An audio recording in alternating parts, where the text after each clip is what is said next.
shacabka ku dhaqan magaalada Laascaanood ee xarunta gobolka Sool ayaa aragtiyo kala duwan dareenkooda ku cabiray isbeddelka siyaasadeed ee ku yimid Soomaaliland tan iyo markii madaxweyne Axmed Maxamed Maxamuud Silaanyo uu magacaabay wasiirkiisa wasaaradda arrimaha gudaha Professor Yaasiin Xaaji Maxamuud Xiir oo ah shakhsi ka soo jeeda gobolada Sool Sanaag iyo Buuhoodle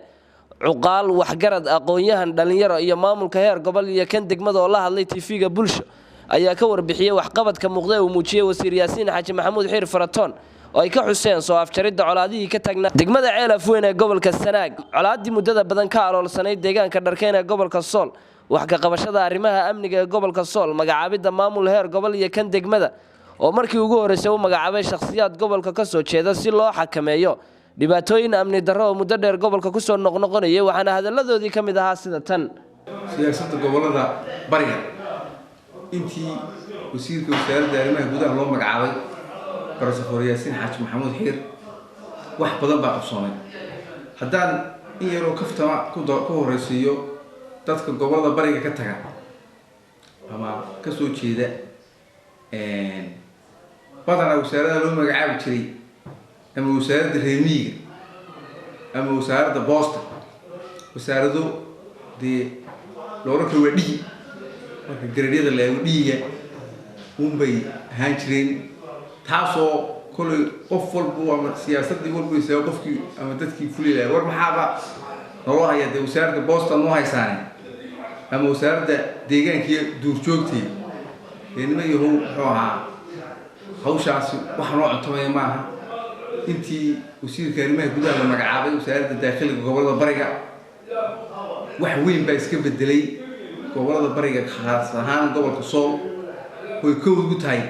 in taariikhda markii koowaad si muxuu ahaa majority dadweynaha gobolka Sool ku nool ay diiwaangelintii muxuu ahaa dalka ka dhacday uga qayb qaateen boqolkiiba 80 oo looran kara ka qayb qaateen taasina waxa ku timi isbeddelka cusub madaxweynuhu sameeyay iyo dadaalka wasiirka wasaaradda arrimaha gudaha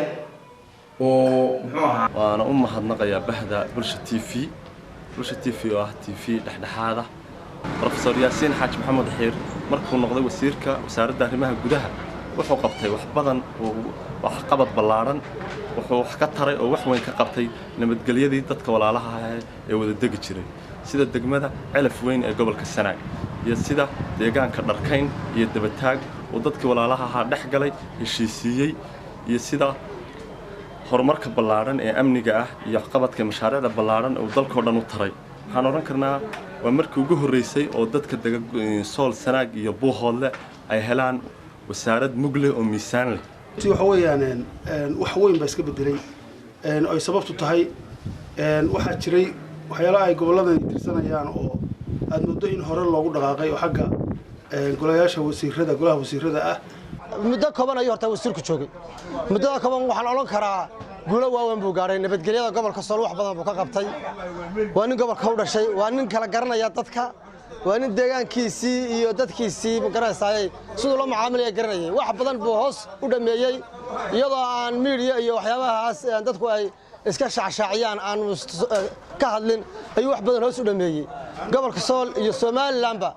habeen iyo maalin wasiirka arrimaha gudaha waa laga qeylin jiray wasiiradii hore laakiin hadda arkay sidii wasiirka arrimaha gudaha ka qeylinaysa waxaan ka taaban karaa qodob